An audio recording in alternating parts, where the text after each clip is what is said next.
morning, ladies and gentlemen. I'm Kevin Chilton, Explorer Chair of Space Warfighting Studies at the Mitchell Institute's Space Power Advantage Center of Excellence. And welcome to our Schriever Spacepower Forum series. We're very pleased to have the Assistant Secretary of the Air Force for Space Acquisition and Integration, the Honorable Frank Calvelli, with us today.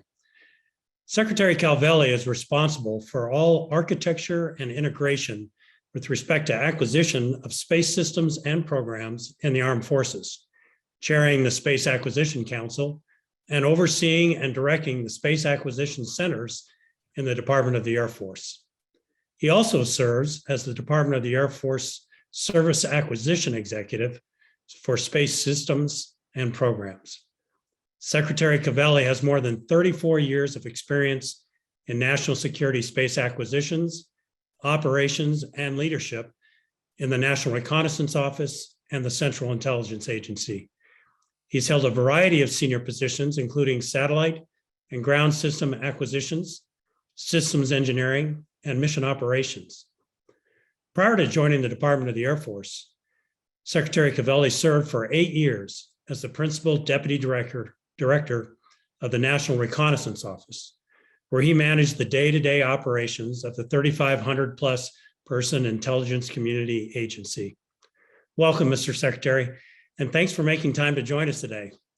I'd like to kick things off by giving you the opportunity to give everyone on the net here some opening thoughts and remarks. General Chilton, thank you so much. It is great to see you, sir. And it's thank you to the Mitchell Institute for hosting me today. This is my first, I'll say, public interview on camera, and I'm excited to talk about the direction we're heading in. This job is an amazing opportunity to really help set the direction for Space Force acquisition for decades to come. My hope is to bring my experience from the NRO to the department and to really help them out where I can in terms of space acquisition. And it's also really exciting opportunity just to be back in government and back working with the amazing leaders like Secretary Kendall, General Raymond, who I'm big fans of, and being able to really support and help them drive the future of space. I think there's no more important time than now for space. Space is just an amazing enabler for the country. It supports the nation's economy. It supports our military. It supports all the services in the department. And so space to me is just so important, so critical. And I'm very excited to be in this opportunity. So I look forward to your questions. Great. Well, again, I can't thank you enough for joining us today. If I could reflect back on Secretary Kendall's 7 operational imperatives, which he articulated when he first came into his position. The first one is defining a resilient and effective space order of battle and architecture. He stated this imperative is the broadest and probably the most potential impact on the future of the DoD. When you testified to Congress and during your confirmation hearings in May, you presented 5 themes. Could you perhaps expand on those themes, which relate directly to Secretary Kendall's first operational imperative? Yeah. So as I started this whole process of coming back into government to this job, I had a chance to keep up and just kind of really.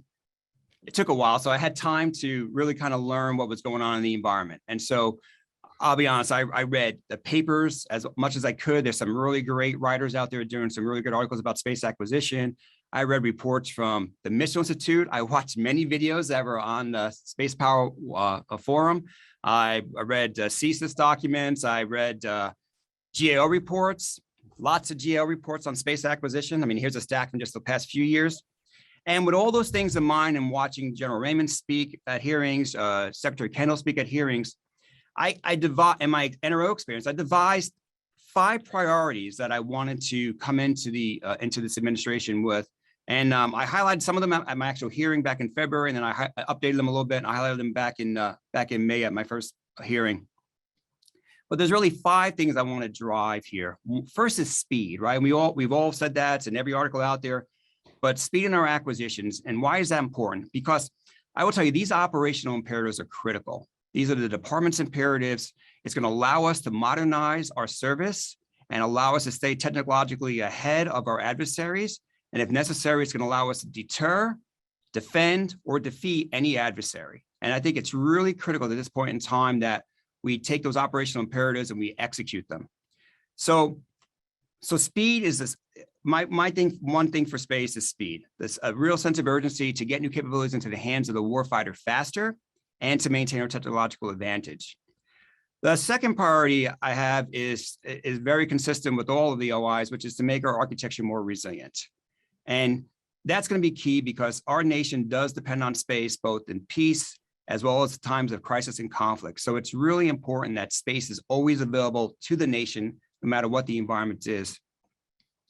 A third piece is integrating our space architecture into other warfighting domains, which is very consistent and follows through with the OIs as well.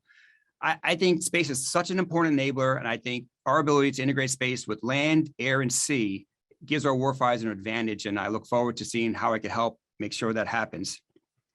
The next one is really a little bit different. It's really a focus on project management discipline. I think there's no better way than to actually get some speed is to actually deliver on your commitments and actually execute your programs on cost and schedule. So one of my fourth priority is to really drive project management discipline across the service. And then fifth, and I got this from reading a lot of GL reports, we seem to have a disconnect with space and ground systems where we'll launch something, but the ground's just not ready yet, or a user terminal is just not ready yet. And so my fifth priority is to ensure that the space and ground systems come together as an integrated system so that when we launch the systems, we can take full advantage of them. So those are really my 5 themes. They are based upon our operational imperatives, as well as other things that I've seen and out in reports. Thank you. Over the years, I've heard people say, well, the Air Force has their way of doing, and now the Space Force acquisition, and the NRO actually has their way of doing it. And various sides will say one is better than the other. But you're in a unique position here to have had great experience in the acquisition side of the NRO. And is there anything that you've observed immediately or in the near term that you think you want to bring to the Department of Defense in that can help with your 5 imperatives, particularly the first and the last, speed, and then also program management effectiveness? Yeah, so there's several things I probably will borrow from my experience at the NRO. There's a real solid project management culture at the NRO. And so our program managers, when I was there, and they still today, pride themselves on delivering on cost and schedule. That was a big push for us. When years ago, the NRO had challenges with the major acquisition called THEA. It hurt our reputation immensely. I think that we had a great director for 7 years with Betty Sapp, and she did a magnificent job between her, a current director, Chris Scalise, and before them, Bruce Carlson, and really helping to restore the reputation of the NRO from an acquisition perspective. And the NRO has gotten really, really good at delivering on cost, on schedule, meeting performance requirements. And it's a culture. And I really hope to kind of steal some of the lessons I've learned at the NRO to bring that culture to Space Systems Command, the Space Development Agency, and the Space Rapid Capabilities Office. That's terrific. You in your priorities, you mentioned resilient architecture, offensive and defensive, deterrent capabilities. It seems like there's a lot to do simultaneously here. Have you thought about prioritization as you go forward here, or would that be done by other parts of the department and your job is just to deliver? How do you fit into that? So, the biggest surprise, and a happy surprise that I have had, is I am so impressed with the portfolio of programs across the department. I mean, there is a lot of great work going on in all those areas, more than I imagined, because obviously I wasn't cleared or read in, and I really couldn't engage anybody until I actually got confirmed. They have really done a magnificent job with a bunch of activities. I see my job, one of my top priorities is executing.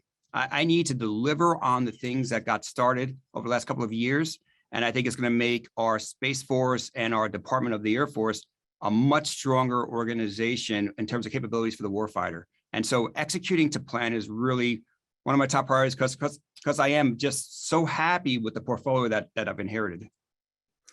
Are there any immediate problem areas that you've kicked a rock over and found that have gotten your attention that you can talk about? There may be some that you can't talk about, but anything that you've noticed that that immediately brings to mind from your point of view, this is something we have to change or fix? Not quite yet. I'm just still getting fire hose with all of the activities here across the board. And yeah, interview me 6 months from now and I'll tell you what I find. That's good. That's good. The SDA is going to transition into the Space Force in the near term. And I understand you visited, in your first week, you visited the Space Development Agency out in Chantilly, and you said you were excited about them coming on board and expressed how impressed you were with their proliferated LEO constellation and Tranche 1 for communication satellites. General Raymond says they're almost part of the family. So, I mean, it's coming up soon. Can you talk a little bit about your views on how they will be integrated into the current acquisition force and how you see bringing them together and moving forward?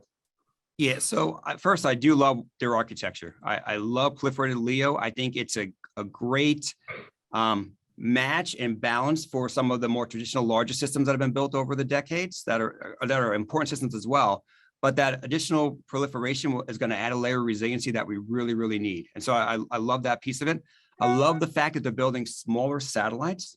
You really, truly can build smaller satellites faster than bigger satellites. It's just the physics behind it. And I will tell you, building small satellites is not easy.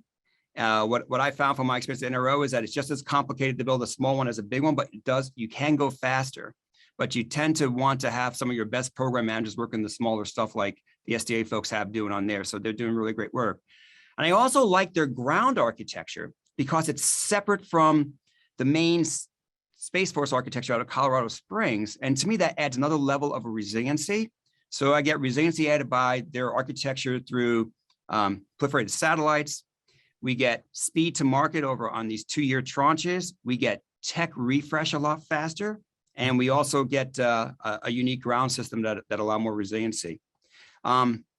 So what I need the team to do at SDA when they come on board in October is to execute. I need them to deliver Tranche 0. They've got a launch coming up this fall, which is on target to achieve for Tranche 0 for the first launch. They've got great work going on with Tranche 1. So it's really executing 0 and 1 and defining what's in 2 and getting that under contract and under plan. As far as the transfer goes, it's been going great. I'm not a big org structure kind of person. I'm not going to reorganize and combine this and combine that. SDA is going to come in as a whole, and they're going to behave just like they behave today. And so instead of the SDA team reporting up through R&E, the SDA team comes on board and reports up through the Department of the Air Force. And so far, the transfer has been pretty simple because we're making it simple. And I'm really excited about Derek Ryan and the team coming over. Terrific. If I could switch to NRO or go back to NRO and U.S. Space Force collaboration, perhaps. Senator King, the chairman of the SAS Strategic Forces Subcommittee, spoke of the synergy between Space Force and the NRO. Do you see opportunities there for collaboration between the NRO and the U.S. Space Force, whether it be on the acquisition side or other areas? Yeah, absolutely. I mean, so clearly there's been an amazing collaboration for the last decade in terms of space protection. That's been going on for a long, long time. There's a great relationship between the NRO, and before that was the Air Force and Space Command. Now it's U.S. Space Command and the Space Force, and that continues to this day under the NRO leadership, which is awesome. So yeah, and there's a joint effort out there you may have heard of called Silent Barker. And between it started with the Air Force and the NRO, and now it's the Space Force and the NRO. And I could imagine down the road there could be other joint efforts that could occur. We'll have to see what happens over time. So I'm always open for those. But I will tell you, I mentioned to you I would kind of borrow from the NRO and try to use their project management culture. There's a few other things I want to borrow from them as well. They've gotten really good over the last few years of really pushing for cost realism and schedule realism in their competitive RFPs. And one of the biggest challenges we have today is when we get an RFP that we award that's not executable. And that ends up causing rebaselining and replans and slows things up. So they've gotten really good at driving cost and schedule realism, and I'm going to probably borrow those techniques on the Space Force side of the equation. There's some really great system engineering things they do there that I may borrow. They've got a lot of really great ground lessons learned. They've been ahead of the curve in terms of trying to do unique things with cloud computing, mission frameworks, mission applications, and they've got a lot of lessons learned that I hope to take advantage of as we try to drive our ground more in that direction. I was never a fan of fixed price contracting until Troy Mink came back to the NRO, and Troy's one of the most amazing individuals out there. And I've become a fan. And I think that fixed price contracting is not a bad approach for space things. If you've seen space development agencies doing a lot of fixed price contracting as well. I think there was an article by NASA a few months back that said they want to go fixed price contracting. And I will tell you what, sir, the worst thing you want to be is a cost plus program inside a factory that has everything going through at fixed price, because you will end up paying the bills, you will end up being late, and you will end up behind schedule. And so there's a lot of benefits to fixed price contracting that I think we need to explore on the Space Force side of the house. And so those are techniques and things that I've experienced at the NRO that I hope to potentially borrow and bring to the Space Force. Well, thanks, Ken. Let me explore some of your thoughts here based on those comments. So personal opinion, I think the DoD suffered from some ill effects from the LPTA approach, lowest price, technically acceptable, which turned a lot of program competitions into a price shootout and perhaps drove unrealistic cost and schedule estimates into the bids that ultimately were accepted. Did the NRO avoid that? And your thoughts on, is that something to continue to avoid and as you look at putting out RFPs? Yeah, so it's not even LPTA that drives that behavior. It's just the competitive environment. And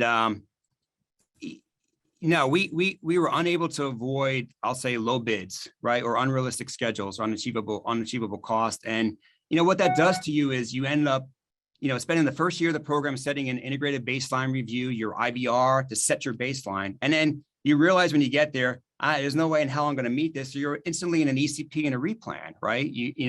And so the trick is, how do you avoid doing that? And the idea that we at the NRO came up with a few years back was to score cost realism and to score schedule realism as part of the competitive factors in the RFP. And that seems to be working for us. So if you low bid it, and we've all, whether you're the DoD or NASA or the IC, we've all gotten good at independent cost estimating of space programs.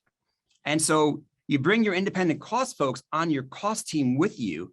And if they tell you, I think they're low bidding this, you can rate them a high risk and throw that proposal out. And I think, the best ways that we truly can actually execute and deliver are a few steps. The first is on the government side is setting good acquisition strategies and contract strategies. And that includes the contract type and the incentives. So you got to really have that up front, right?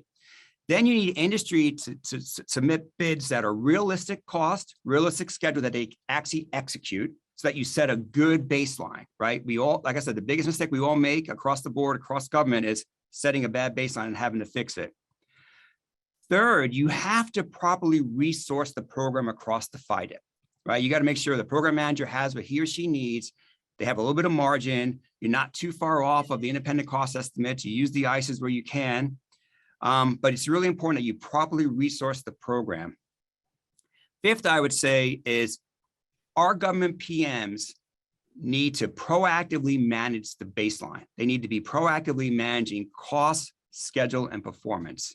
I call it kind of the relentless pursuit of program management discipline. And that's one thing that we did at the NRO is we have some amazing, I always say they have some amazing program managers that know how to effectively manage proactively their programs. And that is really a key for us, is to stay on top of issues, resolve issues, and make sure we're sticking on cost and schedule. And then fifth, and most important, is this is a partnership with industry. We need industry to actually execute. So bid it, baseline it, execute it, deliver on your commitments, deliver on cost, deliver on schedule. And it could be a win-win, and it should be a win-win for both sides. And when you look at all these GAO reports, right, behind schedule, behind cost, everything, you drive that discipline into it, and you're going to start to achieve some speed.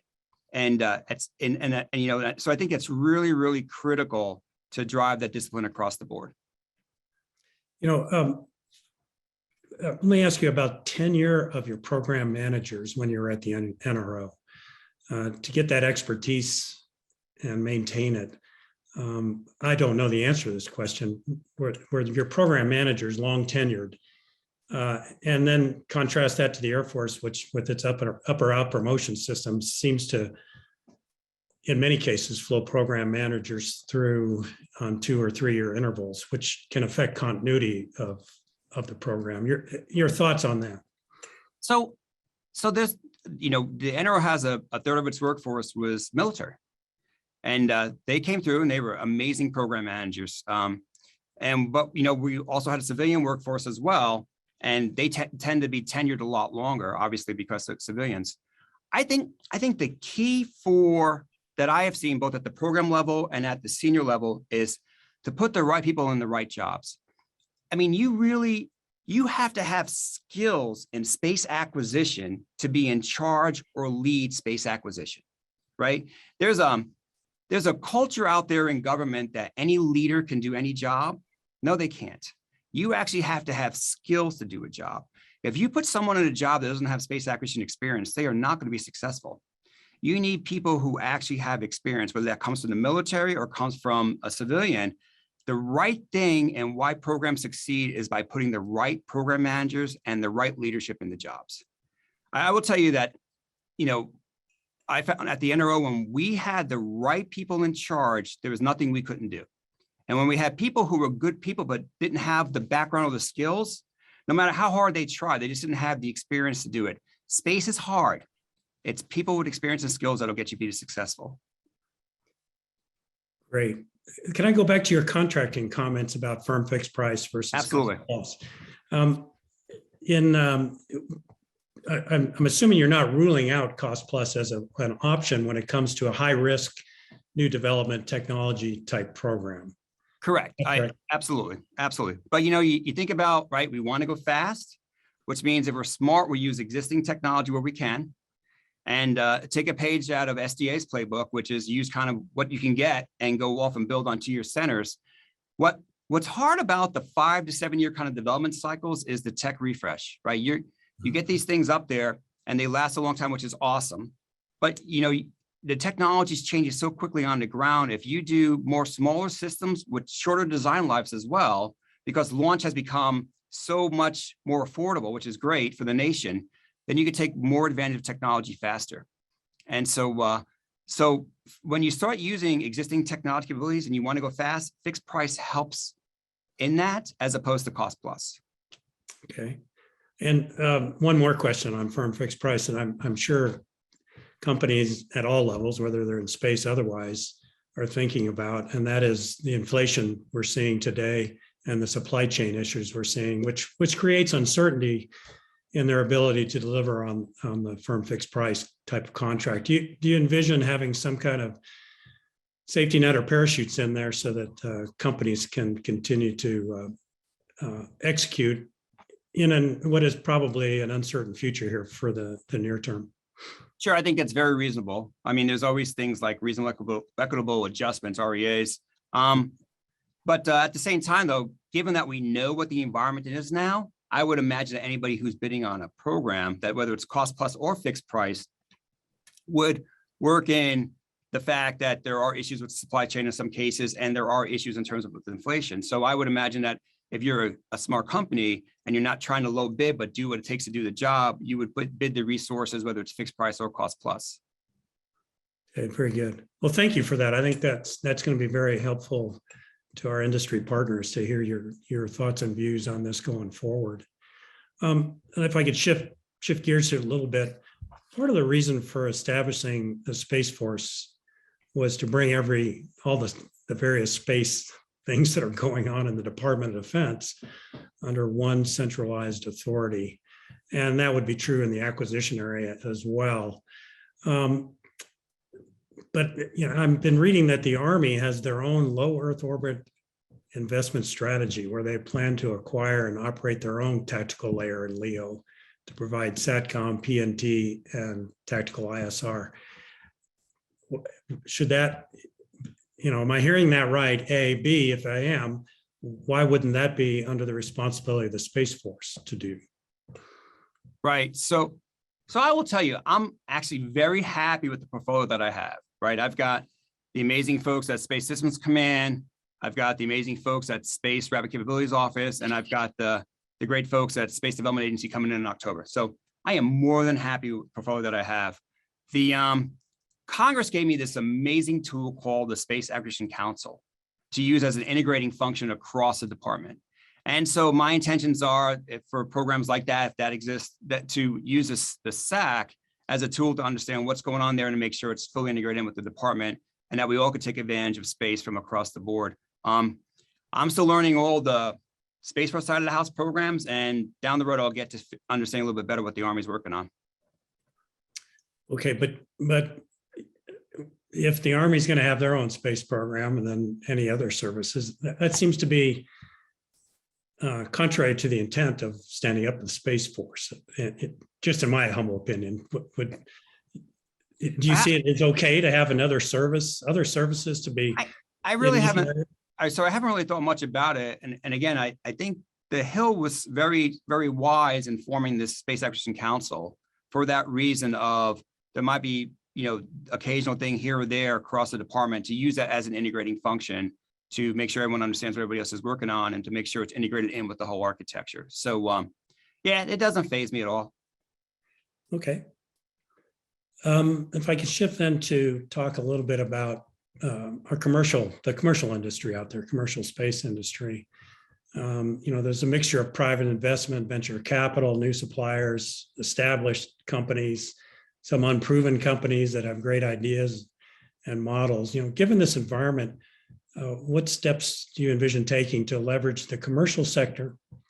And can you share any thoughts you have on hedging against their ability to reliably deliver commercial capabilities to the DoD? Yeah, so right now, you think about our no-fail missions, right? I mean, missile warning, precision navigation and timing through GPS, secure communications, and even launch.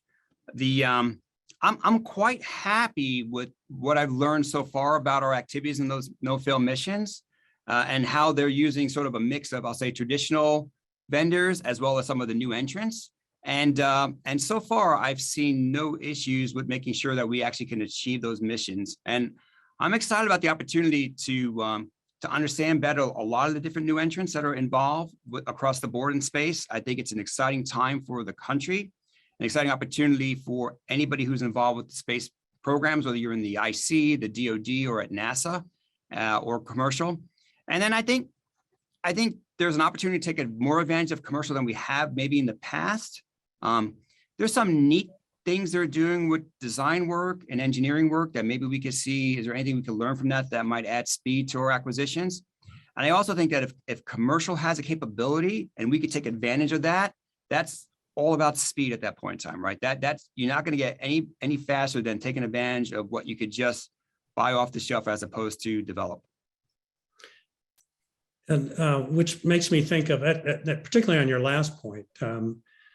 There are those who think that surveillance or reconnaissance, or just whether you want to call it that or not, or photography from space, radar imaging from space, electronic signals collections from space will become a commodity because there are small companies that are in existence today that are providing these as a commodity to various industries, not just to the Department of Defense. Do you see a role for your department in the acquisition area of facilitating the utilization of those capabilities for the operational warfighter at the combatant command level, either through the Space Force or directly the U.S. Space Command, or directly to the combatant commanders in the field to give them more than what they already have today? Right. So the NRO has a whole commercial systems program office that deals with commercial imagery, and they work in partnership with NGA and the commercial sector. And I would see first going through, if there's additional needs that our community needs here, I would see first going through them to see if they can satisfy those needs before we enter into our own commercial contracts for imagery or say for radar for EO. Okay. So it's still filtered through the NRO in your view at this point, not as a U.S. Space Force acquisition approach. For now, I would see that, absolutely. Okay. Can you see that changing in the future? Depends on the need, right? It depends on the demand signal. I mean, there are a lot of great companies building commercial capabilities, but it's easier to build them than to actually make a profit.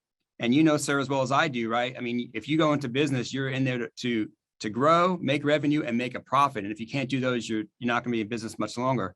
And so we'll have to give it time and see all these new startups trying to go into the imagery and into the SIGINT markets and into the radar markets, whether or not they're profitable and they can stand on their own.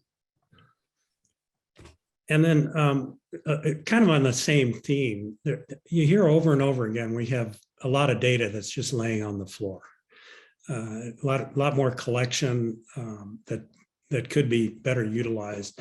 Do you see a need in the Space Force on the acquisition side of focusing on, and you mentioned a little bit earlier, AI, or some sorts of fusion engines, et cetera, that can, data repositories, data lakes, et cetera, that could be something that perhaps the U.S. or the Space Force, the U.S. Space Force could bring to the table that could allow multiple inputs from multiple players, whether they be commercial, Department of Defense, National Reconnaissance Office, and get to answering the questions that a combatant commander may need in the field in a more timely and satisfactory manner.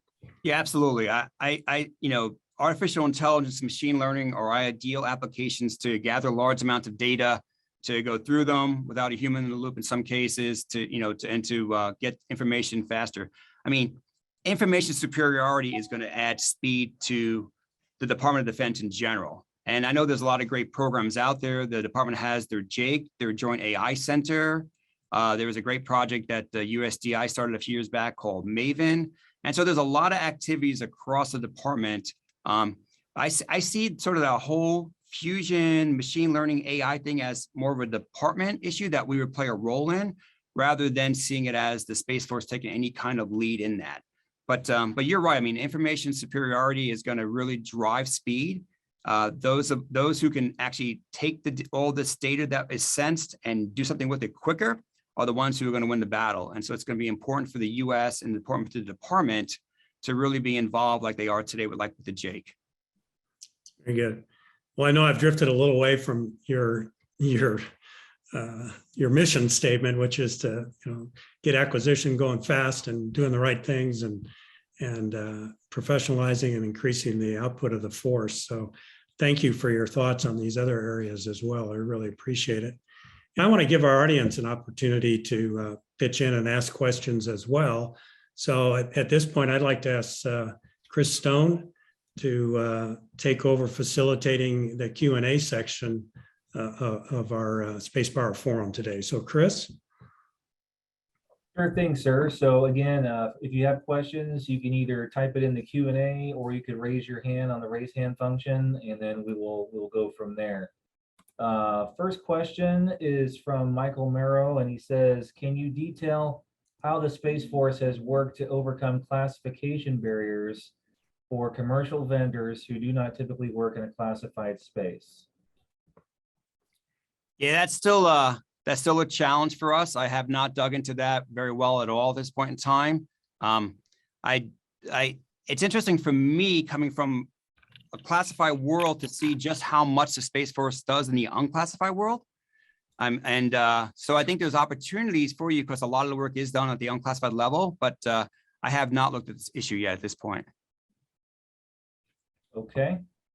The next question is from Burton Catledge, and he asked, why are finite Space Force resources supporting FAA launches from Cape Canaveral and Vandenberg when commercial launch services are available? Shouldn't the FAA commercial launches support come from commercial launch service providers?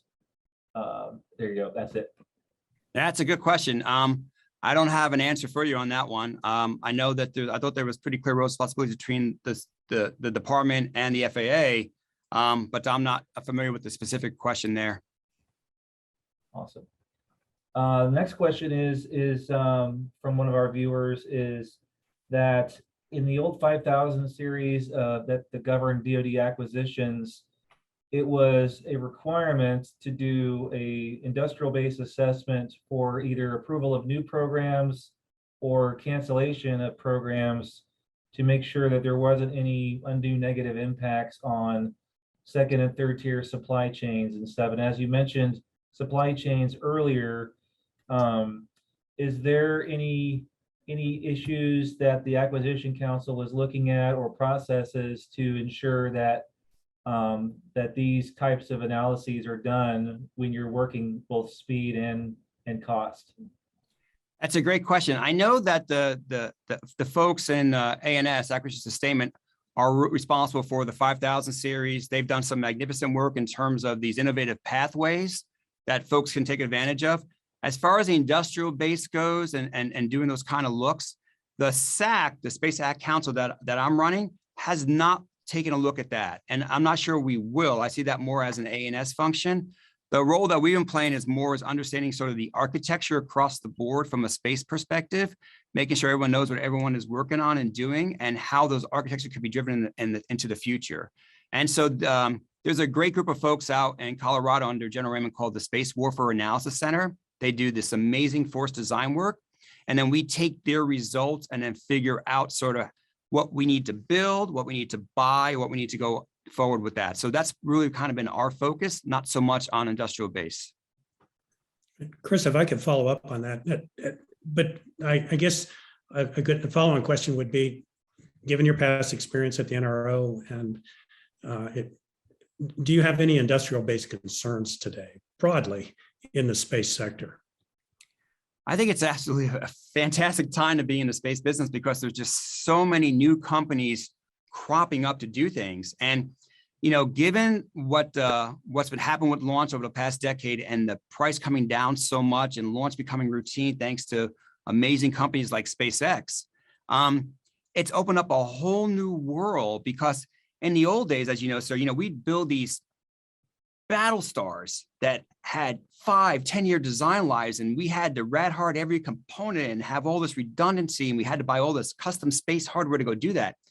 Not anymore. You know, you could build a vehicle that's a CubeSat that only wants to last a few months to do its mission, and you could take stuff off the shelf to go do that. And so I think I have personally, in my short tenure here, no issues with industrial base that I've seen. It's just an amazing time to be involved with space because of all the opportunities that are out there.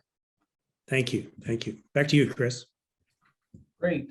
This next question for you, sir, is from Chris Kinman, and he is asking that because of the fact that there are several Space Title 10 and Title 50 programs that may be redundant in some nature, what direction do you see in dealing with this kind of issue of redundant programs between a Title 50 space program and a Title 10 space program? I tell you, so when I came into the job, I thought that was going to be an issue.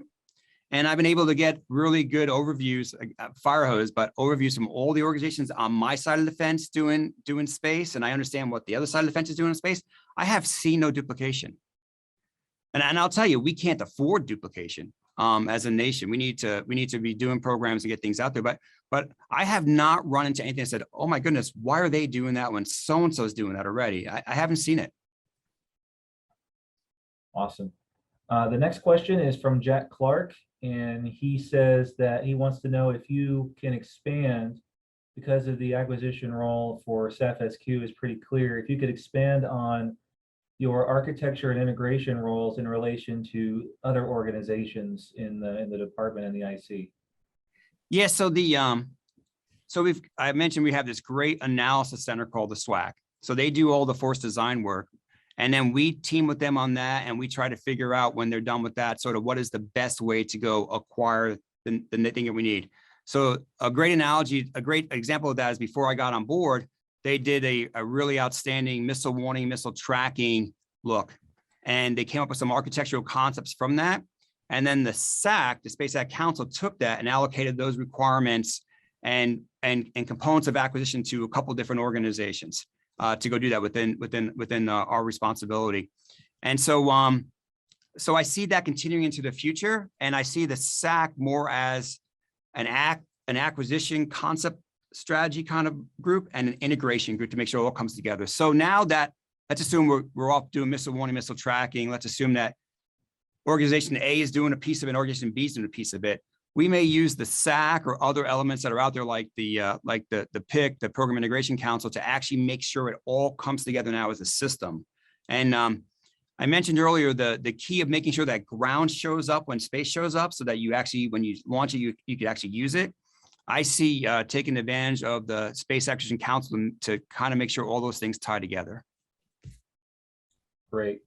The next question from one of our viewers is, as you were, I guess, discussing with the general earlier about tactical ISR and the Space Force, and you were kind of deferring more to the NRO, does that mean you're deferring to the NRO strictly for commercial ISR or tactical ISR, given the fact that both the general CSO and others have been advocating for Space Force to have their own tactical ISR capability? Yeah, I haven't thought too much about this. I would say that the NRO is world-class experts in ISR, whether it is for national or tactical. They know how to build systems. And so I'm making this up. Let's assume we want our own systems. I could envision asking the NRO to build them on our behalf, as opposed to having to teach the Space Force how to go build ISR systems. I mean, I can see that, right? So the question is what capacity, capability do we need that we're not getting today? And then we have to figure out then what is the best way to acquire it. Is it build it ourselves? Is it get more commercial? Is it buy commercial satellites and have them run on our behalf? Or is it ask the NRO to go build them for us? We'll have to see. Great. This next one is from another one of our viewers, and it says that Congress was pretty clear in establishing the Space Force that the NRO would remain a separate IC agency, and we talked about that. From your current position and from your prior work in the IC, can you speak to areas you wish to see improved coordination and cooperation between the DoD and the IC, and maybe specifically the Space Force and NRO even more directly? Yeah, I will tell you from my time at the NRO and my time at the Space Force here now, or the Department of the Air Force right now, the relationship could never have been better. I mean, it is great. We talk all the time. The coordination is fantastic. It has been for years, and I see no changes and I see no issues. Great. The next question is from Kurt Hackmeyer, and he's asking essentially about how their industry partners would like to engage, and if they are willing to engage with you, as they seem to be, where would they connect with you in your office to be able to talk about industry concerns and thoughts? Well, I said in 4C 855 if they're looking for my office address. I plan on towards the end of July, I think I have a speaking engagement with the National Security Space NSSA, and forgive me, Steve Jakes, for not remembering what the acronym stood for. And I'll be talking industry there. And I think after that, I'm talking industry at an AIA event in early August. And so folks can grab me, during those events. And the reason I'm going to go out to those things is so people can interact with me and get to know me a little bit better. And we can always follow up later on with an office call in 4C 855. Great.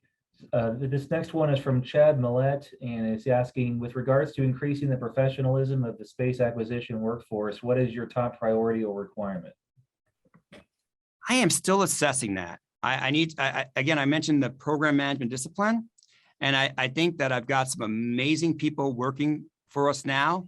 And I think the key is to really kind of give them the direction I want them to go in. And I have a lot of confidence that they'll be able to execute what I need them to do. So for now, that's how I'm going to start. I do want one go back for my friend Steve Jakes at the National Security Space Alliance. I'm pretty sure that's what the acronym stands for. Is that the acronym, guys? Thank you. And so I apologize for not remembering what NSSA stood for. Awesome. This next one is from a Douglas Orleana, and he says that you stated space resilience is a top priority as cyber vulnerabilities through our space systems have a higher likelihood of being exploited. What type of guidance will Space Force be giving to ensure that we cyber harden new space assets, and how to harden legacy systems who are currently in operations as part of your role? That's a fantastic question. So we do put cyber requirements on all of our systems. On the legacy side, I think the best way to do that, since they're up in orbit and you can't touch them, is to really make sure that our ground systems are cyber hardened, right? And so to make sure that there's no way to access through our ground systems. And so to me, cyber is one of the most critical things we can be doing for the nation in terms of protecting our systems, both space and ground. And we make sure that when we put stuff under contract, that there is a hard set of requirements for cyber that have to be met. Great. This next question is from another anonymous viewer, and this one basically kind of goes back to your discussion you were having earlier about the satellite acquisition first, and the ground acquisition seems to lag by a month or years. Can you talk about how you plan to change this situation where ground seems to be left behind? Are there any ongoing acquisitions where you're addressing this issue? To me, the best way to do it is to make sure that there's an integrated schedule between space and ground. I mean, you could acquire it separately, but there's got to be schedule pieces and milestones and handoffs and testing activities that are under contract on both sides of the equation. And then to ruthlessly kind of manage those interfaces and manage that transition and integration. I have not found anything that just yet. There's a couple of things in the back of my head in terms of programs that I'm worried a little bit about the ground systems for. We do tend to get ahead with space, and then ground thinks they're going to catch up, so they don't have to start right away. And what ends up happening, like we do with all good software programs, is we screw it up, and then ground slips. And so ground gets not at the same head start space does, and then we have issues in development, and then before you know it, you're late. And so I think the other thing to do is to make sure we start the ground systems earlier so that they can keep up with the space systems. And Chris, if I could pile in again on this, just to be clear, Mr. Secretary, in my mind, when I think about ground systems, of course, there's those associated with the operation of the satellite, whether it be TT&C or data collection delivery. But then there's the user equipment side, which also often seems to lag or be disconnected from the program of record. And that, my experience in the past, and it may have changed, but that was always the service's responsibility to buy their own user equipment. And oftentimes you get a great capability on orbit and actually the ability, a good ground control system for it, but the user equipment wasn't out there in time to use the new capability. Have you thought about, if that is still the case, have you thought about how best to synchronize the user equipment piece of this? Right. No, I actually have, and I hope to use this Space Act Council for some of that. And sometimes it's not the services' fault all the time. Like, for example, we're late. The Space Force is late on the M-code receivers that we have to build the first prototype of, then to give to the services for GPS. And so in some cases, it's us that's behind, because what we end up doing is like doing the first few versions of it and then making sure there's a production line available, and then the services go off and acquire it. And so like on the M-code side of the house, that's one thing that's on top of my list, is to make sure that we wrap up this year those M-code receiver technology so that the services actually can start to build those and take advantage of that capability on GPS. Great, thank you. Great. The next question is that Secretary Kendall has spoken about the working group he co-leads with Heidi Shue to prepare for Space Development Agency to transfer under the Space Force on October 1st. Can you talk about any of the planning that's been done, what your goals are for SDA, and any worries you may have regarding the transfer? Yeah, so I have, like I mentioned earlier, I have no worries at all about the transfer. It seems to be going extremely smooth.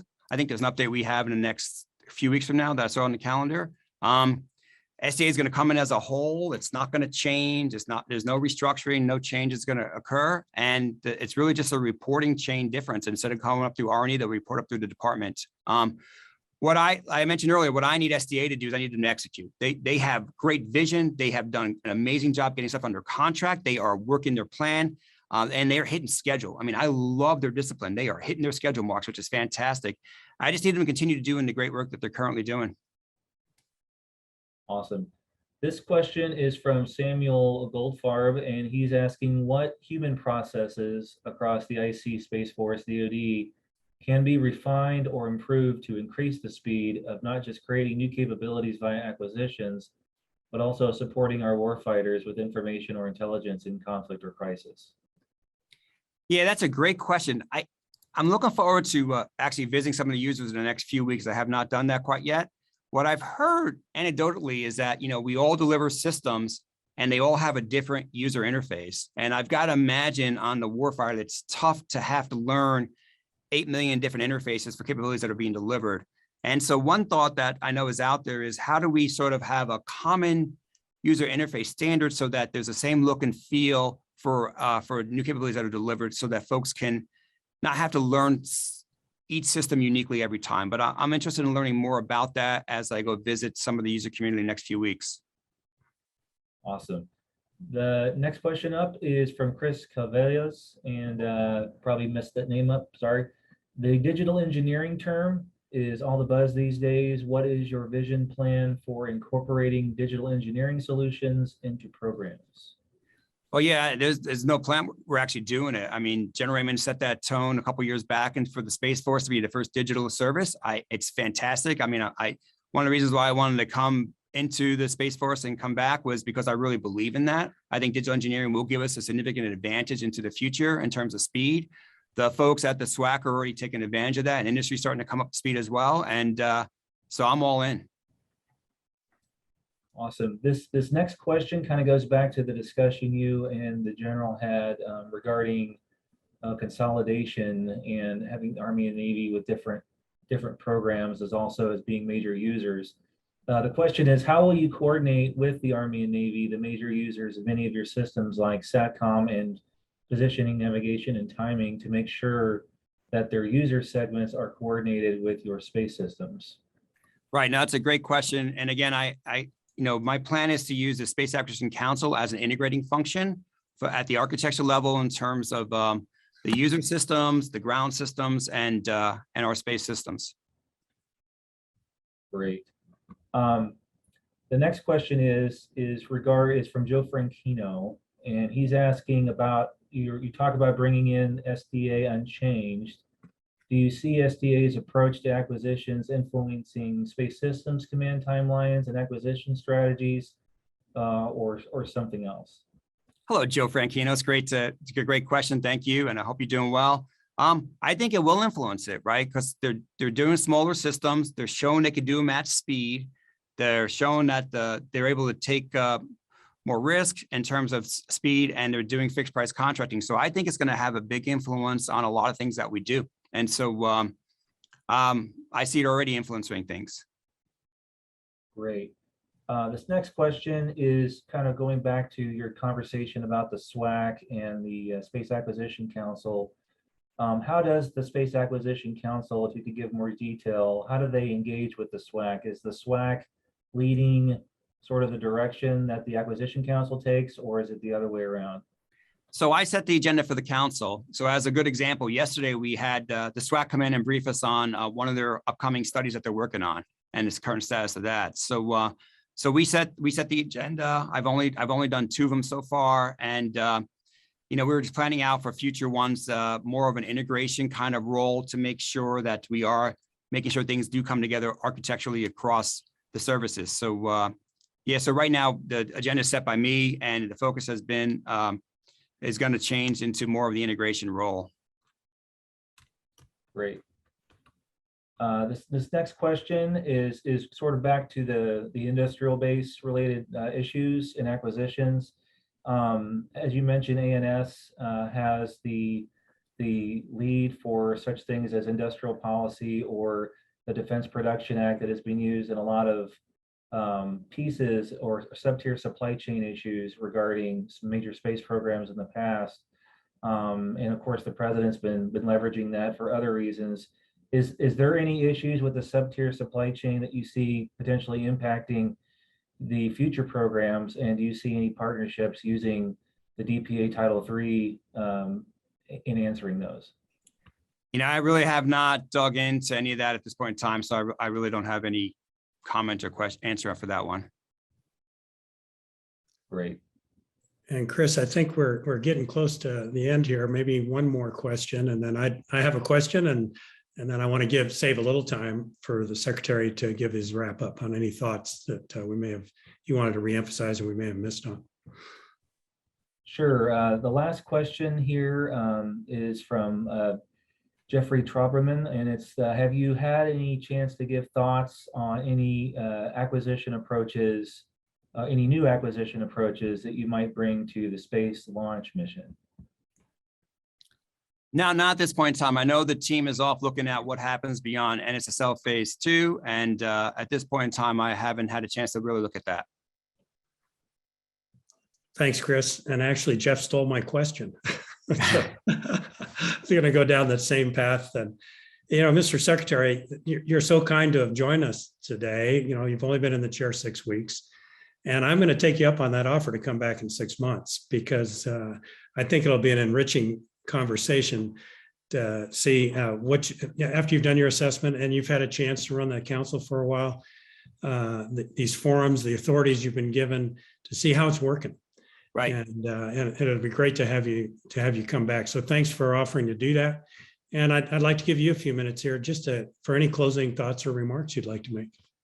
Thank you, sir, for the opportunity today. And it's great to see you again. And thank you to the Mitchell Institute for supporting this. I think the big takeaway that I want to leave folks with is I think there are ways to gain speed. I think there are ways to gain resiliency. And I think one of the key things in project management discipline that I need help with from industry is that partnership.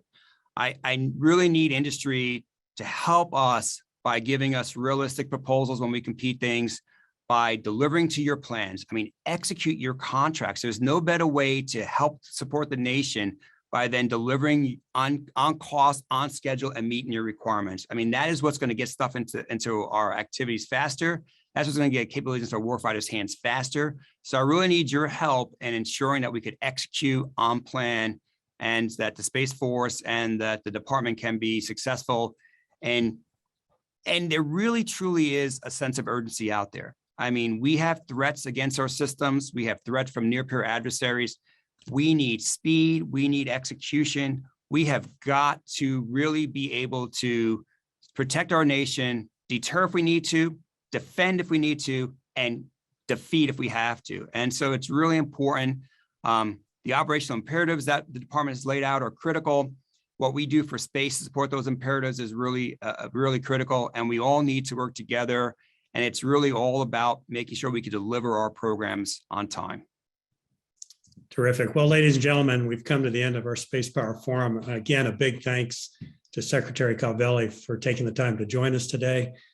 And to you, our audience, from all of us here at the Mitchell Institute Spacepower Advantage Center of Excellence, we wish you a great day.